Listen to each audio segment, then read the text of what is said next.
رمضان کی آمد آنے والی ہے اور ہمیں پتہ ہے کہ رمضان میں ہم جو بھی کام کرتے ہیں، جو بھی عمل کرتے ہیں، اس کا 70 گنا ثواب ہمیں ملتا ہے۔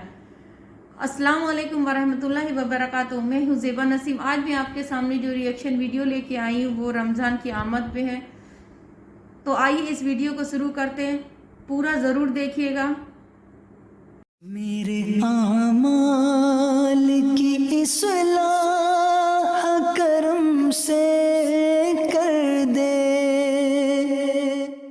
الحمدللہ رب العالمین والصلاة والسلام علی سید الانبیاء والمرسلین، اما بعد فاعوذ باللہ من الشیطان الرجیم، بسم اللہ الرحمن الرحیم۔ الصلاة والسلام علیکہ یا رسول اللہ وعلی آلک واصحابک یا حبیب اللہ۔ الصلاة والسلام علیکہ یا نبی اللہ وعلی آلک واصحابک یا نور اللہ۔ میٹھے میٹھے اسلامی بھائیوں، درود پاک پڑھنے کے بے شمار فضائل و برکات ہیں۔ مصطفیٰ جان رحمت، شمع بزم ہدایت صلی اللہ تعالی علیہ وسلم کا فرمان عالی شان ہے کہ جو کوئی شخص مجھ پر ایک بار درود پاک پڑھتا ہے، اللہ تعالیٰ اس پر 10 رحمتیں نازل فرماتا ہے، اس کے 10 گناہوں کو مٹا دیتا ہے اور اس کے 10 درجات کو بلند فرماتا ہے۔ تو سبحان اللہ، ایک درود پاک پر اتنی برکتیں ہیں، تو جو کثرت سے درود پاک پڑھتے ہیں ان کو کتنی برکتیں نصیب ہوتی ہوں گی۔ تو ہم سب کو مل کر کثرت کے ساتھ درود پاک پڑھنے ہیں۔ آئیے مل کر محبت کے ساتھ بآواز بلند درود پاک پڑھ لیں۔ صلو علی الحبیب صلی اللہ تعالی علی محمد صلی اللہ علیہ وسلم۔ میٹھے میٹھے اسلامی بھائیو، آج جو ہمارا بیان کا موضوع ہے کہ رمضان کا استقبال کیسے کیا جائے، رمضان کی پریپریشن کیسے کی جائے۔ دیکھیں، ہمارے گھر پہ جب کوئی مہمان آتا ہے ہم اس کی تیاری کرتے ہیں، اس کے لیے ہم ایک اچھی یوں سمجھیے کہ پریپریشن کرتے ہیں، اور جیسا مہمان ویسی تیاری۔ جس کے لیے دل میں زیادہ محبت ہوتی ہے اس کے لیے ہم زیادہ تیاری کرتے ہیں۔ تو اب ذرا آپ سوچئے کہ ایسا مہمان جو ہماری مغفرت کروانے آ رہا ہے، ایسا مہمان جو ہمیں بخشوانے آ رہا ہے، تو پھر ہمیں اس کے لیے کتنی کوشش کرنی چاہیے۔ تو آج یہاں پر جو ہم حاضر ہوئے ہیں، اللہ کرے کہ ہم رمضان کا صحیح معنوں میں استقبال کرنے میں کامیاب ہو جائیں۔ رمضان اللہ کا احسان ہے۔ رمضان کی اہمیت کو سمجھنے کے لیے یہی کافی ہے کہ پیارے آقا علیہ الصلوۃ والسلام فرماتے ہیں کہ اگر میری امت کو معلوم ہوتا کہ رمضان کیا ہے تو وہ تمنا کرتے کہ سارا سال ہی رمضان ہو۔ سبحان اللہ۔ مولا علی شیر خدا کرم اللہ تعالی وجہ الکریم کا یہ قول کتنا نرالا ہے۔ آپ فرماتے ہیں اگر اللہ تبارک و تعالیٰ کو اس امت کو عذاب دینا ہوتا تو اس امت کو رمضان اور سورہ اخلاص عطا نہ فرماتا۔ اس کا مطلب کیا ہوا کہ یہ بخشوانے، عذاب سے بچانے کے لیے آ رہا ہے، رحمتیں برسانے کے لیے آ رہا ہے۔ کاروباری لوگ بھی مجھے سن رہے ہوں گے، جس علاقے میں جس اسٹور پر کوئی ڈسکاؤنٹ ہوتا ہے، کوئی اسکیم ہوتی ہے، فائدہ ہوتا ہے، ہم ادھر پہنچ جاتے ہیں۔ رمضان ایک ایسی اسکیم ہے، رمضان ایک ایسا بینیفٹ دیتا ہے کہ احادیث میں یہ مضمون ہے کہ فرض کا ثواب 70 گنا کر دیا جاتا ہے، نفل کا ثواب فرض کے برابر کر دیا جاتا ہے، شیطان کو بند کر دیا جاتا ہے، جہنم کو تالے لگا دی جاتے ہیں، جنت کے در کھول دیے جاتے ہیں۔ روزہ دار کے منہ سے جو اسمیل آتی ہے، جو بو آتی ہے، بعض اوقات ہم کہتے ہیں یار پیسٹ نہیں کر سکے پورا دن، منہ سے اسمیل آ رہی ہے، سنیے یہ اسمیل جو ہے یہ اللہ کے نزدیک مشک کی خوشبو سے بھی زیادہ بہتر ہے۔ اللہ اللہ، ذرا آپ غور تو کیجئے، ہر سجدے پر 1500 نیکیاں دی جاتی ہیں، ہر سجدے پر سرخ یاقوت کا جنت میں ایک محل بنا دیا جاتا ہے۔ اتنی نیکیاں، پھر وہ کتنا بد نصیب ہے جو رمضان میں بھی عبادت نہ کرے، رمضان میں بھی اللہ کو راضی کرنے میں کامیاب نہ ہو۔ روزانہ افطار کے وقت 10 لاکھ گناہگار بخش دیے جائیں، اور جناب ہر جمعے کو جب رمضان میں جمعہ آئے تو ہر لمحے 10 لاکھ گناہگار بخشے جائیں، تو کروڑوں اربوں لوگوں کی بخشش گویا رمضان میں ہونی ہے۔ تو پھر ہمیں اس کی کیسی تیاری کرنی چاہیے، کتنا ثواب کمانے کے بارے میں سوچنا چاہیے۔ لیکن یہاں ایک اور بڑی امپورٹنٹ بات ہے، ایک تو رمضان میں نیکیاں کرنی ہے، دوسرا بڑا کام یہ کرنا ہے کہ ہمیں رمضان میں گناہوں سے بچنا ہے، کیونکہ عادتیں تو ساتھ ہی لگی ہوئی ہیں نا۔ شیطان بند ہے لیکن ہماری اپنی عادتیں، جس کی روز حرام دیکھنے کی عادت ہے، حرام سننے کی عادت ہے، حرام بولنے کی عادت ہے، ایسا تو نہیں ہوگا نا چاند آتے ہی سارے سوئچ آف ہو جائیں گے، وہ عادتیں ساتھ ہی چل رہی ہوتی ہیں۔ غور کیجئے کہ رمضان میں جو گناہ کرتا ہے نا، اس کا عذاب بھی بڑھ جاتا ہے، اس کی پنشمنٹ بھی بڑھ جاتی ہے۔ یہ ایسے ہی ہے کہ کوئی مسجد کے اندر آ کے گناہ کرے تو آپ کہیں گے نا یار خدا کا خوف کرو، مسجد میں ایسا کام کر رہے ہو۔ کوئی مکہ شریف حرم میں اندر جا کر گناہ کرے تو کتنا شدید ہو جائے گا وہ۔ تو رمضان جب اتنا مقدس مہینہ ہے، اس میں گناہ کرنا، اس کی پنشمنٹ بھی زیادہ ہے۔ ایک بار مولا علی شیر خدا کرم اللہ تعالی وجہ الکریم نے ایک قبر والے کا حال دیکھا، اور دیکھا اس قبر والے پر عذاب ہو رہا ہے، اور وہ چلانے لگا، عرض کرنے لگا اے علی میری مدد فرمائیے، اللہ کی بارگاہ میں سفارش کیجئے۔ مولا علی شیر خدا نے ہاتھ اٹھائے کہ اے مولا اسے بخش دے۔ ارشاد ہوا اے علی اس کی سفارش نہ کریں۔ عرض کی مولا وجہ کیا ہے؟ ارشاد فرمائے رمضان کے روزے تو رکھتا تھا مگر رات گناہوں سے باز نہیں آتا تھا۔ روزے رکھ کر گناہ کرنے والے کو اتنا عذاب، تو جو روزے ہی نہ رکھے، ایسے بھی لوگ ہیں جو رمضان میں روزے نہیں رکھتے۔ پلیز اس کو ایزی نہ لیں۔ ہمیں نہیں معلوم، پتہ نہیں اگلا رمضان پھر نصیب ہوگا کہ نہیں۔ پچھلے رمضان میں کتنے لوگ تھے جو ہمارے ساتھ تھے، اس رمضان میں نہیں ہے۔ اور اللہ پہلے تو ہم یہ دعا کرتے ہیں اللہ ہمیں یہ رمضان بھی عطا کر دے۔ زندگی کا کیا بھروسہ، دنیا کی جو کیفیت ہے آپ کے سامنے ہے، کبھی بھی جا سکتے ہیں۔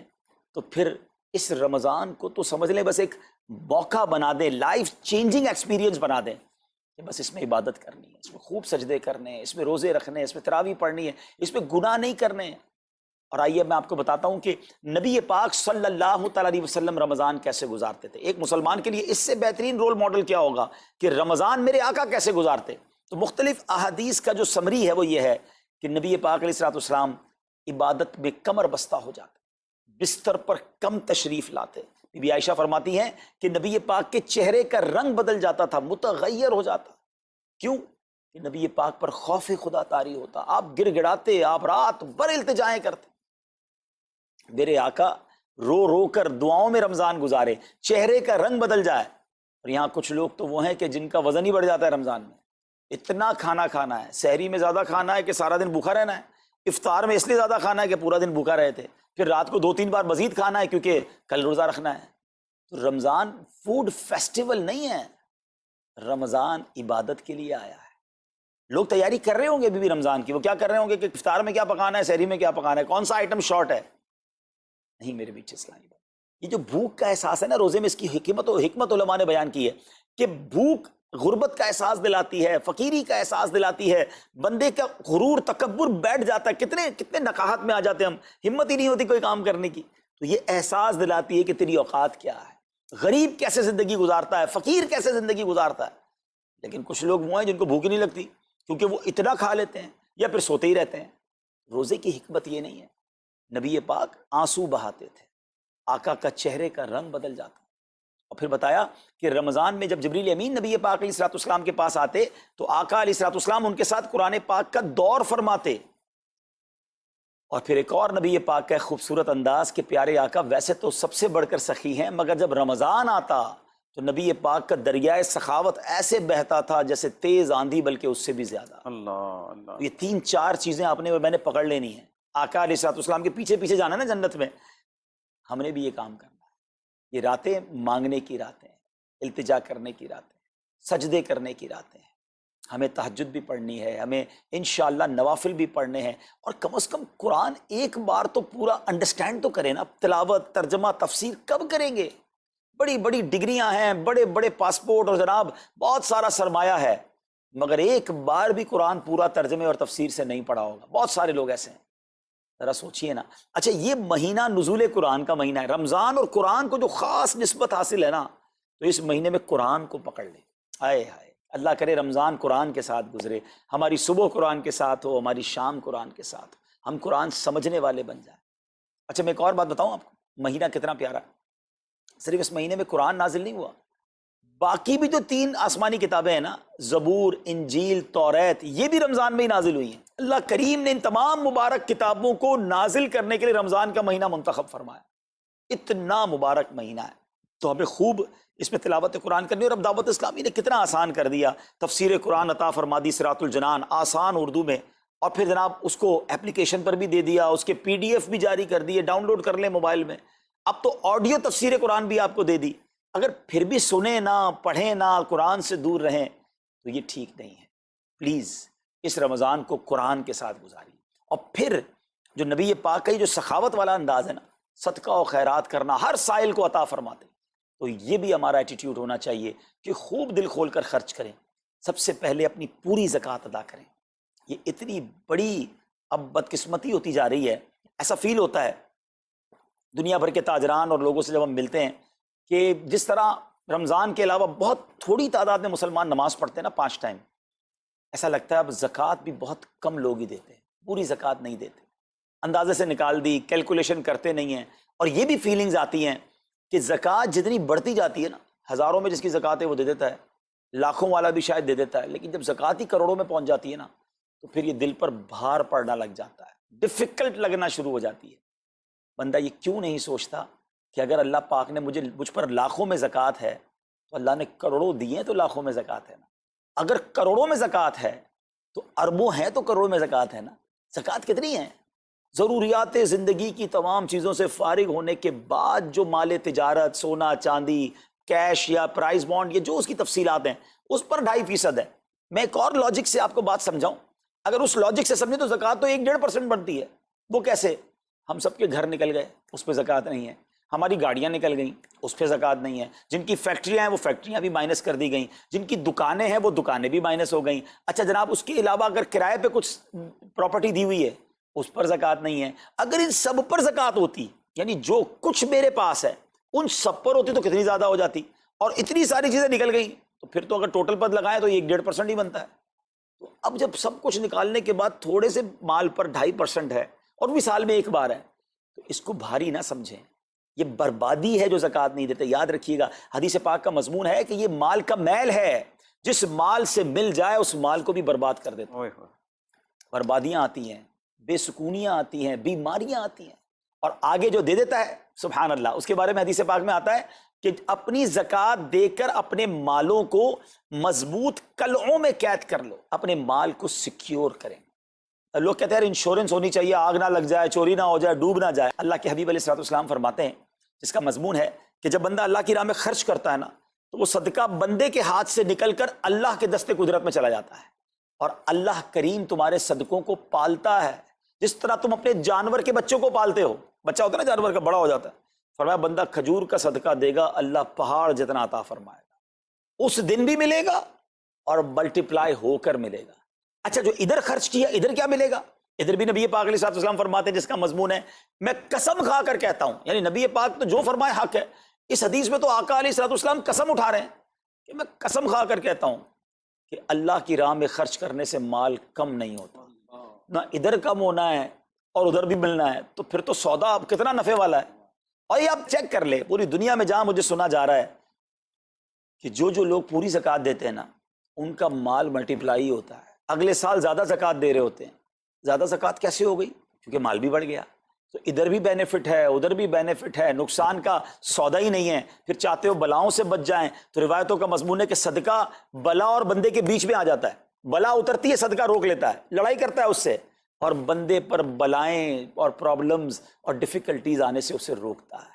تو اگر چاہتے ہیں کہ برائیوں کے دروازے بند رہیں، چاہتے ہیں کہ بری موت سے بچیں، چاہتے ہیں کہ رزق میں اضافہ ہو، چاہتے ہیں کہ بلاؤں سے بچیں، ادھر بھی مال میں اضافہ ہو، ادھر بھی خزانے ملیں، تو اللہ کی راہ میں دل کھول کر خرچ کریں. اور یہ مہینہ it's the right month for generosity, یہ بہترین مہینہ ہے سخاوت کرنے کا، کیونکہ نبی پاک کا یہ انداز تھا کہ رمضان میں خوب سخاوت فرماتے. تو غریبوں کی مدد کریں، ایسی مدد کریں کہ چہروں پہ مسکراہٹیں آ جائیں، لوگوں کے دسترخوان اچھے ہو جائیں، ان کے گھروں میں بھی کچھ اچھے کھانے پہنچ جائیں. اور اس میں سب سے بہترین طریقہ یہ ہے کہ اپنے غریب رشتہ داروں کو آپ مدد کریں. اگر وہ مستحق ہے نا زکوٰۃ کے تو حق ہے کہ سب سے پہلے اپنے غریب رشتہ داروں کو دیں. پھر زکوٰۃ بچ جائے تو عاشقان رسول کی عظیم الشان بڑی تحریک دعوت اسلامی آپ کے سامنے ہے، جو دین متین کی خدمت کر رہی ہے. جامعۃ المدینہ ہیں، مدرسے ہیں، بچے اور بچیاں عالم بن رہے ہیں، عالمہ بن رہے ہیں، حافظ بن رہے ہیں، ناظرہ قرآن، اور ان سے کوئی فیس بھی نہیں لی جا رہی. ہزاروں بچے فری آف کاسٹ ہمارے پاس ایکوموڈیشن رکھے ہوئے ہیں جن کو کھانا پینا رہنا دعوت اسلامی نے دینا ہے. آپ ذرا سوچئے یہ امت کی کتنی بڑی خدمت ہے کہ علماء دینا، حافظ قرآن، مسجدوں کے امام یہاں سے پروڈیوس ہوتے ہیں. اور پھر آگے چلیں تو دعوت اسلامی نے اسلامک میڈیم اسکول بنائے دارالمدینہ، پھر سال کی 600 کے قریب مسجد دعوت اسلامی بناتی ہے. میڈیا کے ذریعے جو بے حیائی پھیلائی جا رہی تھی، تو مدنی چینل اردو، پھر مدنی چینل انگلش، پھر مدنی چینل بنگلہ. اب بچے مذہبی پروگرام اتنا غور سے نہیں دیکھتے تھے، وہ اپنے بچوں کے آئٹمز دیکھنا چاہتے تھے، تو گناہوں بھرے کارٹونز اور پروگرام سے اور پوئمز سے چھڑانے کے لیے Islamic poems, Islamic cartoons, Islamic بچوں کے پروگرام، تاکہ بچے بھی جو ہے وہ الحمدللہ بچے رہیں. اور اب اس کی کیا زبردست پاپولیرٹی ہے کہ آپ کڈز مدنی چینل کے یوٹیوب چینل پہ جائیں، ہمارا ایک ایک کلپ 10 ملین 12 ملینز میں دیکھا جا رہا ہے. تو کون دیکھ رہا ہے؟ وہ بچے جو گناہوں بھرے کارٹونز دیکھتے تھے اب الحمدللہ اللہ رسول کی باتیں وہاں سن رہے ہیں. پھر آگے چلیں تو دعوت اسلامی جناب یہ دینی کاموں کے ساتھ ساتھ جو ویلفیئر کے کام کر رہی ہے، غریب مسلمانوں کی امداد کا کام، زلزلے اور سیلاب زدگان کی ریسکیو کرنے کا کام، گونگے بہرے نابینا اور معذور افراد کی ریہیبلیٹیشن کا کام، تھیلیسیمیا کے مریضوں کو خون دینے کا کام، 26 لاکھ مسلمانوں کو دنیا بھر میں راشن کھانا پانی صرف اس ایک سال میں دعوت اسلامی نے پہنچایا. تو یہ کمال کی آرگنائزیشن ہے. دیکھیں آپ دنیا کی بہت ساری این جی اوز کو جانتے ہوں گے، کوئی مدرسے چلاتا ہے تو مدرسے ہی چلاتا ہے، کوئی مسجد بناتا ہے تو مسجد ہی بناتا ہے، کوئی کھانا کھلاتا ہے تو کھانا ہی کھلاتا ہے، کوئی جناب غریبوں کی مدد تو وہی کام، کوئی ہاسپٹل تو ہاسپٹل. دعوت اسلامی ان ون امبریلا اتنے ساری ڈائیورسٹی کے ساتھ جو دین کی خدمت کر رہی ہے، دنیا میں اس کی مثال نہیں ملتی ہے. لاکھوں لوگوں کو دین بھی سکھایا جا رہا ہے، غیر مسلموں کو مسلمان بھی بنایا جا رہا ہے، بے عملوں کو با عمل بنایا جا رہا ہے، بے پردہ خواتین کو با پردہ بنایا جا رہا ہے، بے نمازیوں کو نمازی بنایا جا رہا ہے، ماں باپ کے نافرمان فرما بردار ہو رہے ہیں، شراب اور نشے کے عادی چھوڑ کر نمازی بن رہے ہیں. تو جہاں مریض ہیں ان کو خون بھی دیا جا رہا ہے، گھر میں بیٹھ کر میڈیا کے ذریعے اور سوشل میڈیا کے ذریعے لوگوں تک دین پہنچایا جا رہا ہے. تو یہ کمال کی ڈائیورسٹی ہے. تو میں تو سچ بتاؤں یہ جملہ کہا کرتا ہوں کہ میرے اور آپ کے پیسوں کا نصیب ہے کہ وہ دعوت اسلامی میں لگ جائے. تو یہ آپ آگے بڑھیے اور دین کے اس کام میں مزید حصہ ملائیے. خاص طور پہ فار ایسٹ میں آپ دیکھ لیں، کوریا میں، ہانگ کانگ میں، اور جناب یہ سری لنکا میں، تھائی لینڈ میں، ملیشیا میں، کتنے جاپان میں، کتنے ملکوں میں دعوت اسلامی کام کر رہی ہے اپنی اپنی بساط کے مطابق. اور لیکن ابھی مزید ادارے بنانے ہمیں، ان ملکوں میں بھی بنانے، ان ملکوں میں بھی آگے بڑھنا ہے. تو اگر آپ بھی چاہتے ہیں کہ میرے آقا کے عشق کا پیغام، سنت رسول کا پیغام، مسلک اعلیٰ حضرت کا پیغام، نبی پاک کے دین کا پیغام پوری دنیا میں پھیلے، تو وی ہیو ٹو سپورٹ دعوت اسلامی.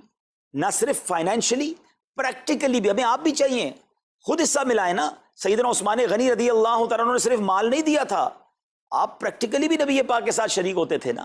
تو آپ اپنے عطیات بھی دیں اور دنیا کے جن ملکوں میں آپ مجھے سن رہے ہیں وہ دعوت اسلامی والوں کے دستوں بازو بنے. کمزوری کہاں نہیں ہوتی، ہاں ہمارے گھر میں کمزوری ہوتی ہے، ہم سب مل کر کام کریں گے تو کمزوریاں بھی دور ہوں گی اور ترقی آ جائے گی اور ہمیں اس کا ثواب بھی ملے گا. تو آج میں دنیا بھر میں جہاں مجھے دیکھ رہے ہیں، پلیز اچھی نیتیں کریں. اچھا ایک بات اور سن لیں، ہم بعض اوقات کیا سوچتے ہیں کہ ہمارے ملک کا خرچہ مثال کے طور پہ $20,000 ہے، وہ ہم لوگوں نے کر لیا، اب اور چندے کی کیا ضرورت ہے. دعوت اسلامی کسی ایک ملک کی نہیں ہے، انٹرنیشنل دعوت اسلامی کے لیے سوچیں.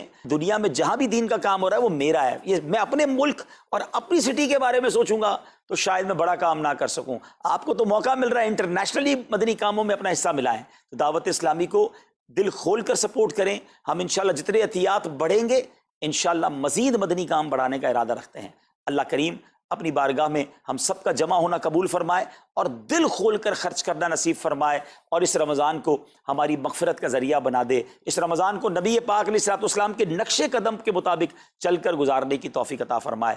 صلو علی الحبیب صلی اللہ تعالی علی محمد صلی اللہ علیہ وسلم. میرے اعمال کی اصلاح کرم سے کر دے. آپ کو میرا یہ ویڈیو کیسا لگا کامنٹ کر کے ضرور بتائیے گا. لائک کیجیے گا، سبسکرائب کیجیے گا اور شیئر کرنا مت بھولیے گا تاکہ آپ کے ذریعے سے کسی کو یہ جانکاری مل سکے، صدقے جاریہ ہوگا. Thanks for watching my video. اللہ حافظ.